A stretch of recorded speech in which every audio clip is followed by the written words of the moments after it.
Okay, we move on with the program, and we have a special guest. We have a keynote lecture by Dr. Leila. She's from the National Oceanic and Atmospheric Administration, the NOAA from the US. She started off her studies in marine ecology at Yale University, and she was always interested in ecology and evolutionary biology, but she moved on for her PhD project to Cornell University, and I would be not surprised if her interest was drawn over there into acoustics, because that is one of the most famous universities for sound. And therefore I will give the floor to you, Leila. Welcome. Thank you. Are you able to hear me? Yes. Great, thank you. So hello, thank you for that introduction. It's really nice to see a few faces that I've missed over the last year plus of traveling. And I first want to say congratulations to all of you for your success in the JOMOPANS project. And I want to thank Niels for inviting me to be part of your end of project meeting. Because I've been one of the far-flung fans of your work, an avid reader of your newsletters and frequenter of your web pages. And I've been supporting several projects on the other side of the Atlantic that have synergistic interests. So what I'd like to talk about today is what those other projects are and what's next for them. And I'll do this in order to highlight what I see as the strong overlap between my agency's top priorities related to underwater sound management and key themes of your work in this project. And I'll be so bold as to suggest that we continue to find ways to collaborate. I'll end by identifying a few frameworks that either already are supporting or could support such collaboration, in the hopes that we can follow up on ideas that are worth advancing.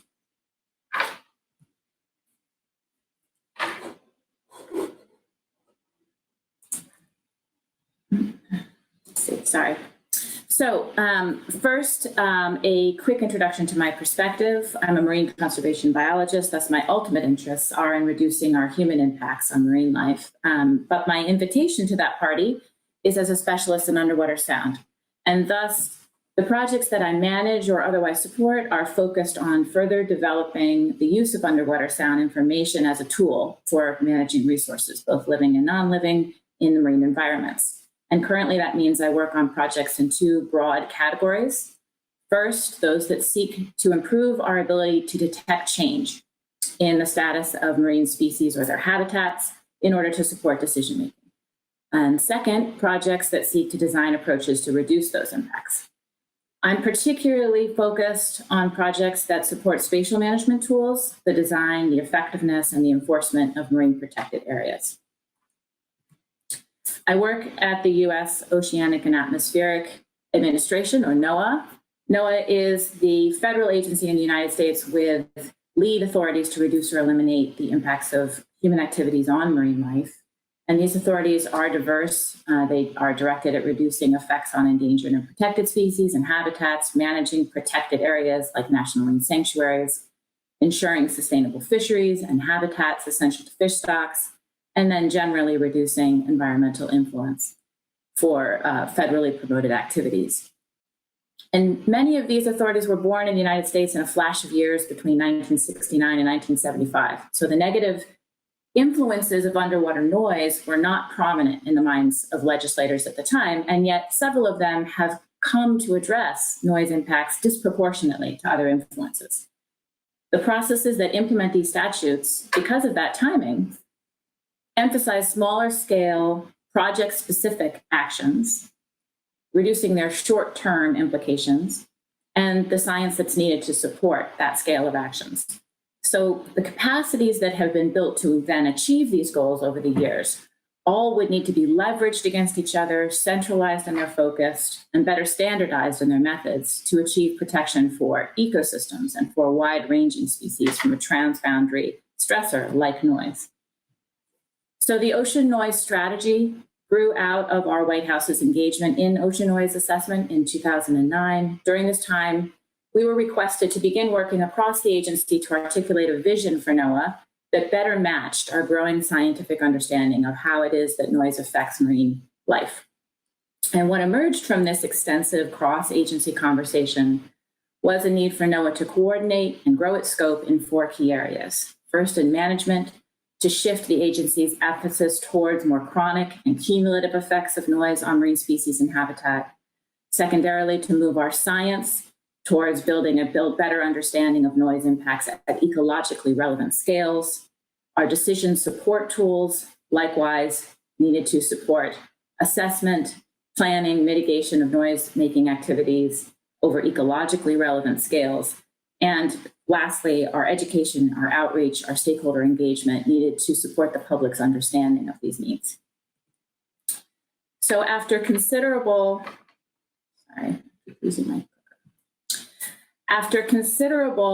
internal dialogue and close to 100,000 public comments, the strategy published a roadmap document in 2016, and this document articulated the sort of forest for the trees challenges that are faced by NOAA in addressing underwater noise as a stressor, and identified several recommendations to improve the agency's capacities and also to support partnerships with other agencies and industries. And it focused on a decade for achieving these goals, ending in 2026. And we've been tracking progress as we reach the halfway mark in this decade. The strategy had recommended focusing on acoustics as a quality of habitat supporting species and highlighting the role of protected areas in monitoring those habitat qualities. Our tracking process has showed market growth in both of these areas across several NOAA programs, which I'll highlight in a minute. The strategy also recommended that NOAA continue to advance soundscape metric standardization that would support diverse partners in sharing comparable data assets to grow our longevity, spatial scale, and be able to ask broader questions about population and habitat health. These capacities also saw strong investment in both regional and national projects over the last 5 years, which I'll highlight. None of these tasks are done by any means, but there has been considerable progress. The strategy also highlighted areas for growth in NOAA's management portfolio, recognizing that our now considerable source of information regarding baseline soundscape conditions should be supporting our decision-making under a variety of statutes as we evaluate new offshore activities that produce and may impact marine animals and habitats. And the first 5 years of the strategy saw less growth towards those management objectives, which again are focused specifically on reducing accumulated multi-project, larger scale implications of noise exposure. There are several easy to understand drivers for this, including our recent past administration perspectives. However, from the strategy's inception, we have recognized that NOAA has significant gaps in authority to promote mitigation options and even larger gaps in our ability to engineer solutions for sources of noise that are prevalent within our baselines. And specifically, our lack of authority over these sources themselves and reliance on other agencies to truly partner with transparent information exchange to evaluate what's possible to achieve, and fundamentally the lack of clear U.S. authority or in any agency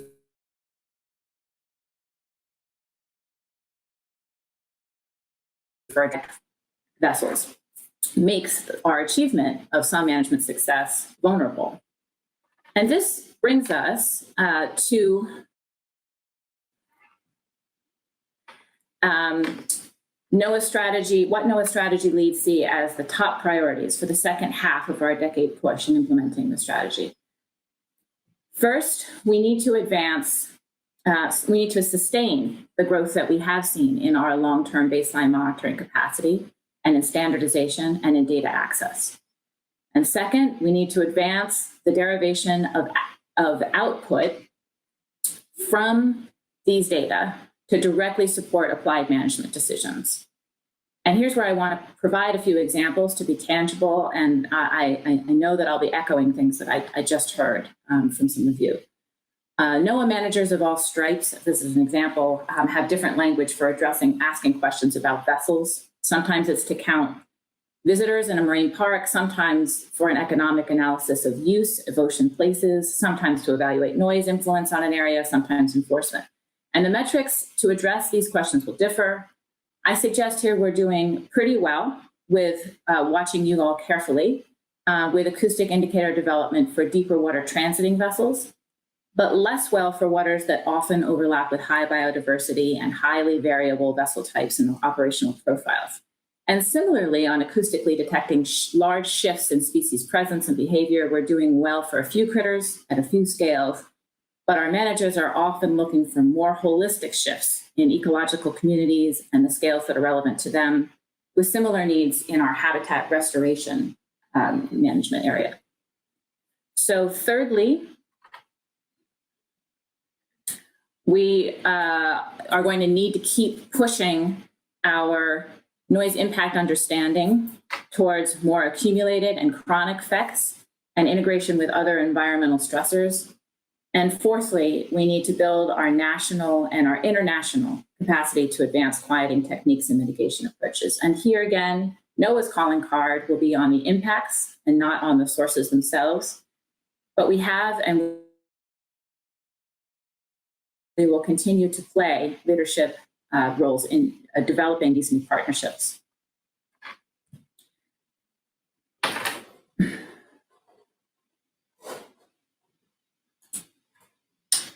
So what I'd like to do now is quickly highlight where we are with some projects on this side of the pond that will feed into these priorities. Priority 1 was to sustain our baseline long-term monitoring capacity. Priority 2 was deriving metrics to address specific management needs. The NOAA National Park Service Noise Reference Station Network continues to support national scale comparison of baselines at low frequencies and relative influence of soundscape components at a national scale, including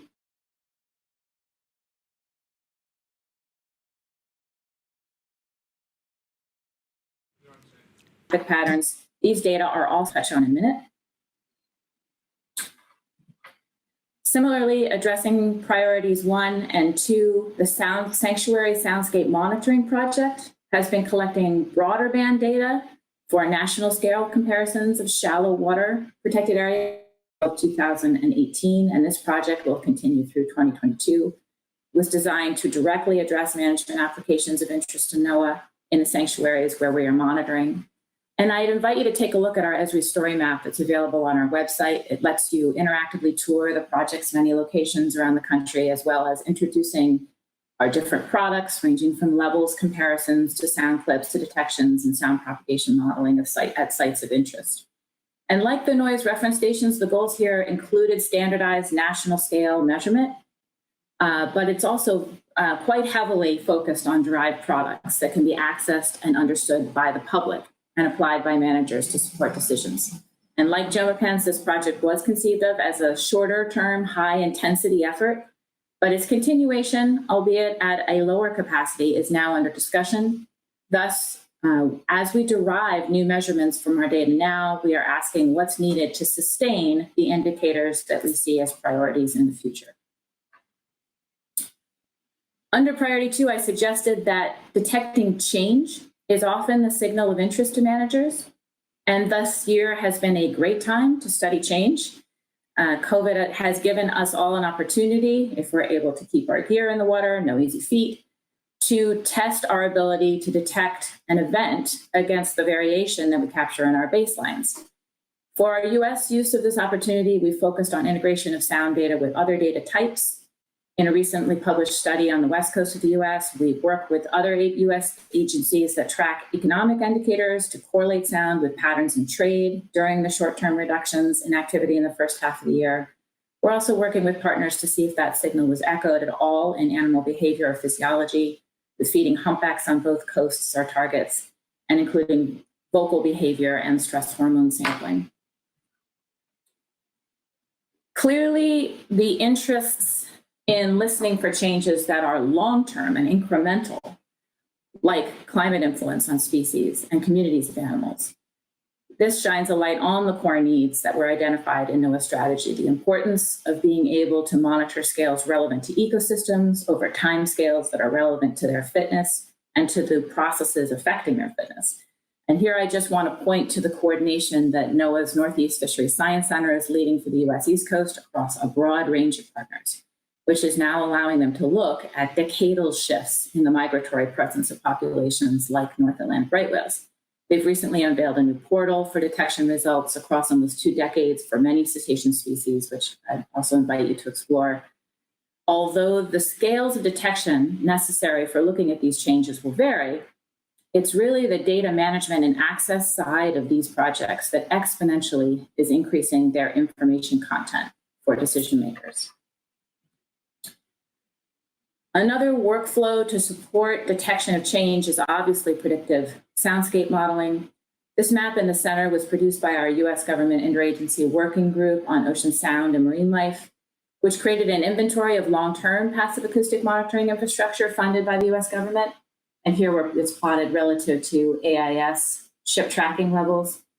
This inventory includes NOAA managed stations like those I've mentioned, plus others maintained in regions and other projects sustained by other US agencies. The interagency group has been working to make these data more available, which I'll talk about in a minute. And one key purpose is to support our modeling interests. And here I'll just mention a few of the larger scale efforts, including the ADION project recently completed off the mid and the southern US East Coast, which mapped wind and shipping influences.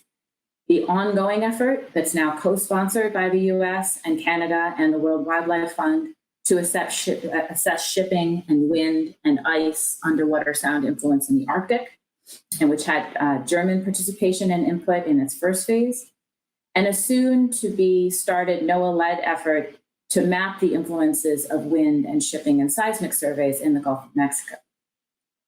Our predictive modeling interests range, as I think they do for you, from nowcasting to hindcasting to forecasting to modeling different mitigation scenarios. And we're interested in multiple intersections between our growing empirical data sets and these modeled products.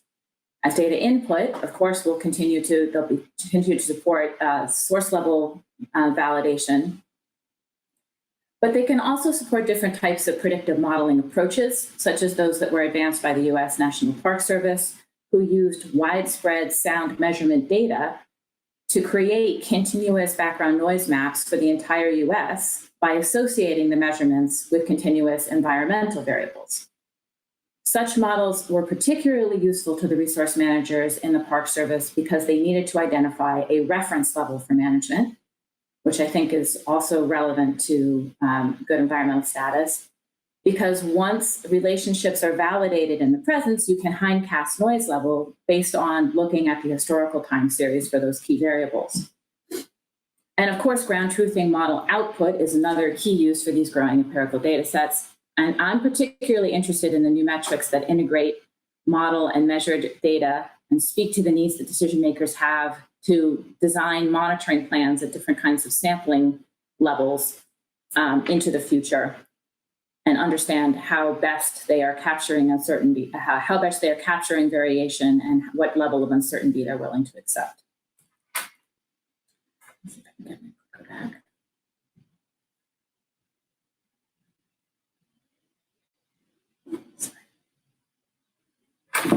Lost my clicker, just a second. Nope. Okay. So a priority that we've been working hard on is providing access to passive acoustic data sets, and particularly our longer term and wider ranging well-documented assets. We've created a federal archive at NOAA's National Centers for Environmental Information. You can see that's grown from its inception around 2 terabytes to around terabytes. It's a nice compression. My focus on well-documented data here addresses the work needed to establish data ingest methods that can be used to support metadata delivery and citation information in ISO formats, which we've done. And we've been pushing forward on the main interest, which is making data products available for download. We've done this now for the first 2 years of SANCSound data. So these levels of detections and sound clip data are now stored in the same server environment as NOAA's main ocean observation time series data sets.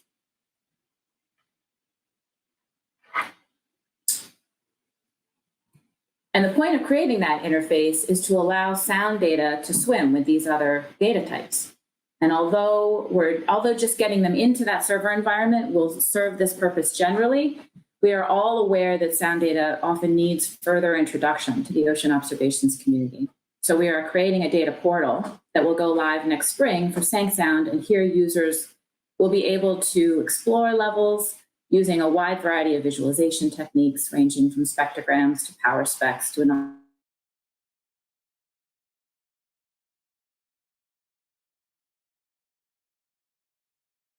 data, selecting different time periods and frequency results in detection results in a few ways, from histograms to rose plots, and they'll be able to select sites to compare nationally and co-plot and look at the sound propagation modeling results for each listening site. Finally, they'll be able to co-plot the acoustic variables of interest with other ocean observation variables that are available in the IU's portal, including some that we've done some summarization for the project, like AIS.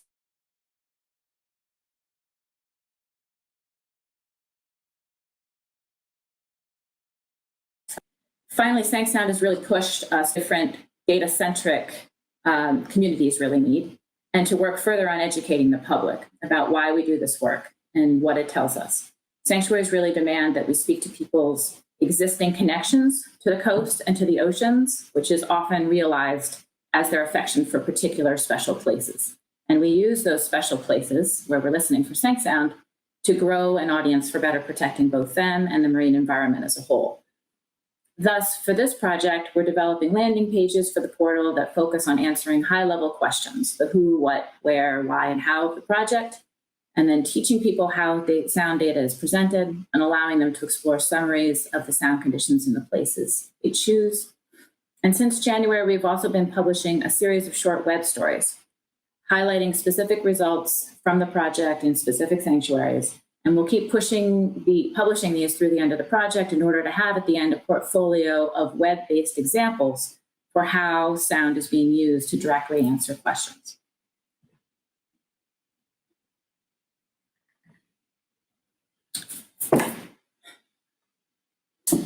Not doing so well. Okay. Sorry. Here we go. So coming back to this slide of NOAA's priorities in the years moving forward, I've talked a lot about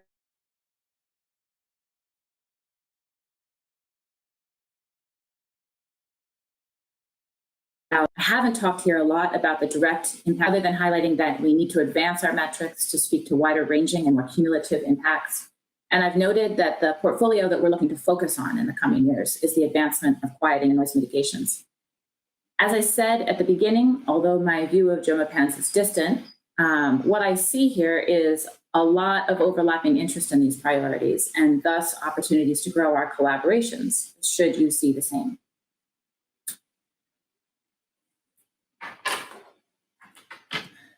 If indeed you do see some of what I see, there is a growing list of frameworks that can support advancing common interest. I mentioned our US government interagency group. We submitted a proposal to the UN Ocean Decade team, which was recently endorsed, and we specifically listed JOMOPANS as a partner of interest. The action is called the Ocean Decade Research Program on the Marine Acoustic Environment, and we'd be very interested in ideas for partnership under this brand.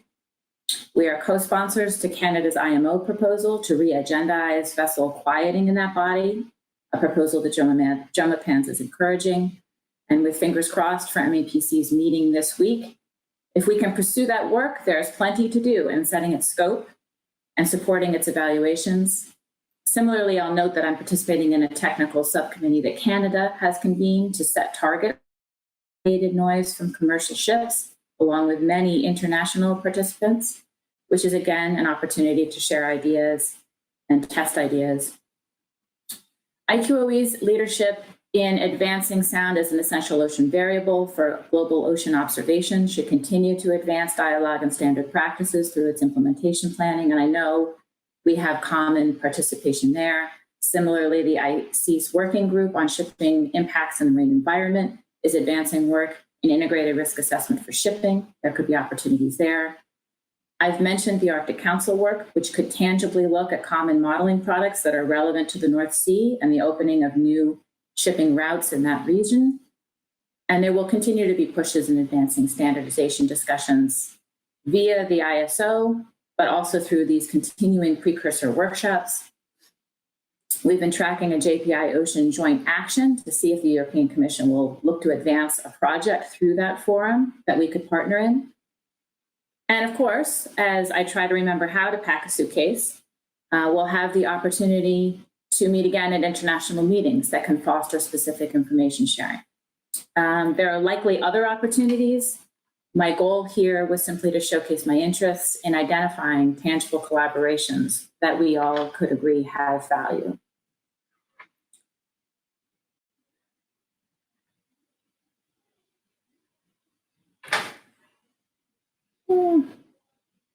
Okay, and with that, I'll close. And again, congratulate all of you on the fantastic work you've done on this project and the benefits it's had for the broader international community. And thank you again for allowing me to speak today. I'm happy to answer any questions. Thank you very much, Leila. That was very interesting. It shows me, at least, that we can continue to learn a lot from you and your colleagues on the other side of the pond, as you said. It's very impressive, the integrative view that you have from very sophisticated methods on the science up to the point of the stress that you have, the emphasis that you have on public awareness and public access to data. So very interesting and very good to learn from. We have a first question here by Niels at this table. Actually, I've written down a question and you answered it on your last slide. So thanks very much on international collaboration, because that's very important. And of course, we always look up to the United States as a leading country on technological issues and also environmental issues. I'm very happy that you extend to also to us in collaboration. And as I said this morning already, it is an international problem. It's transnational, so it exceeds the national boundaries. So we will take that up, and I'm very happy to take the glove and do that international cooperation.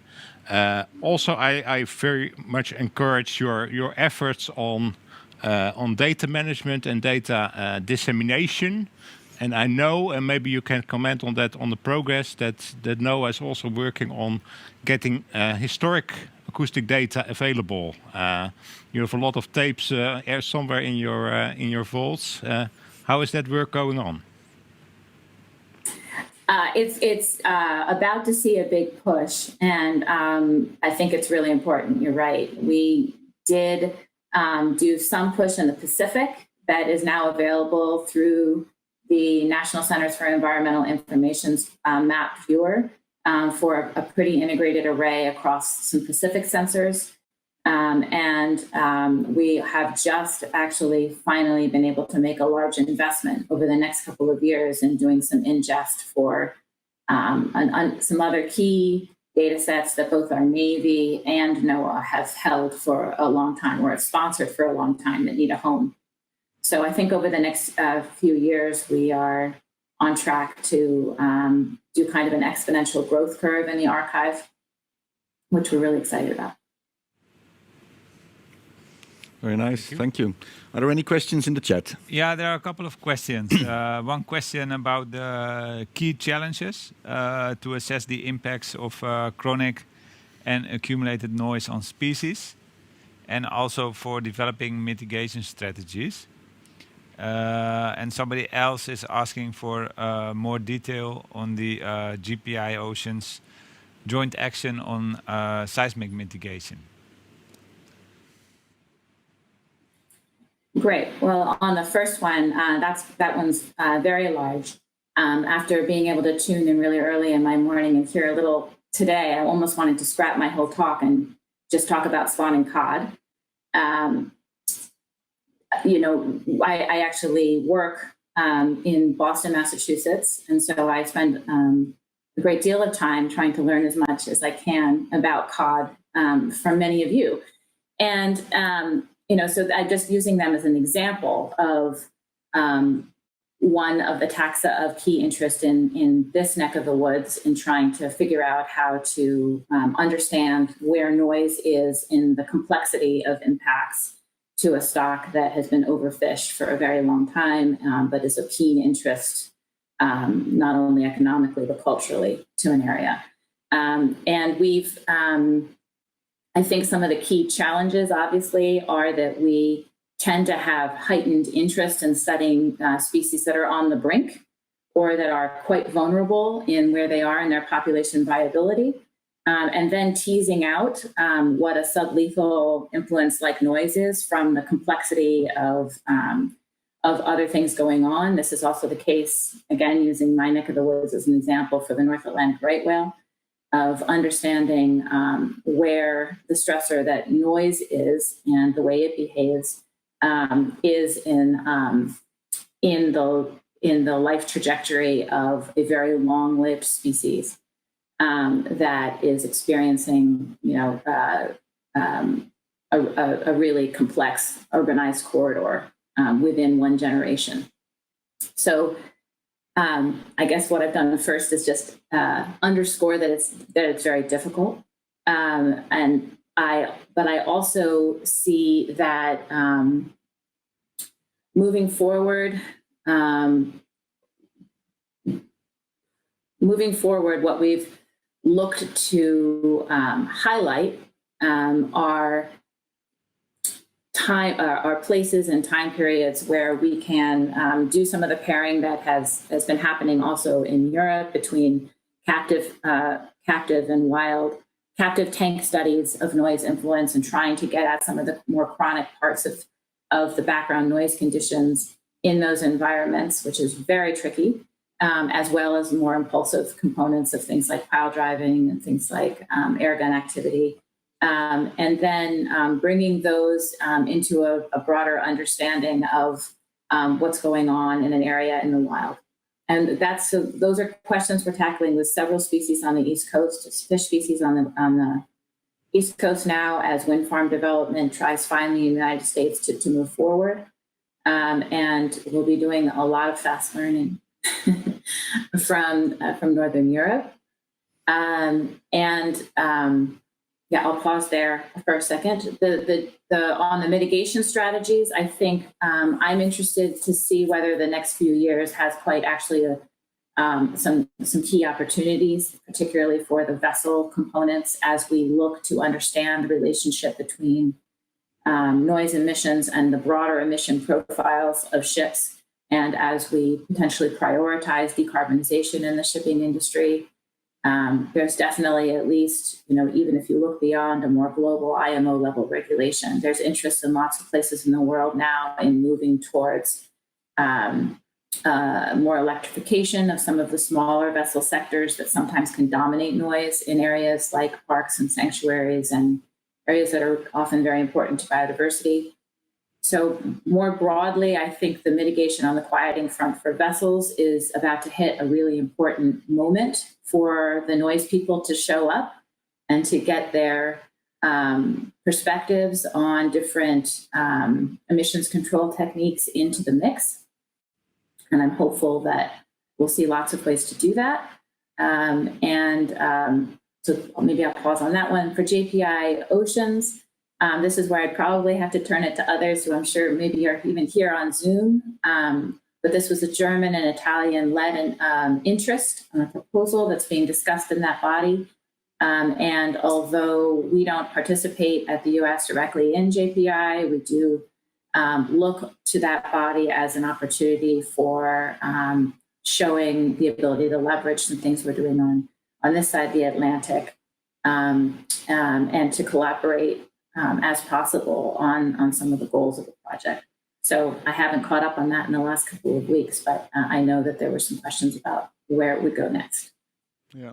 Okay, thank you very much. You covered quite some ground, and there are more questions, but we have to stop now, and we will see you back later at the end of this series of presentations, and then we can talk further.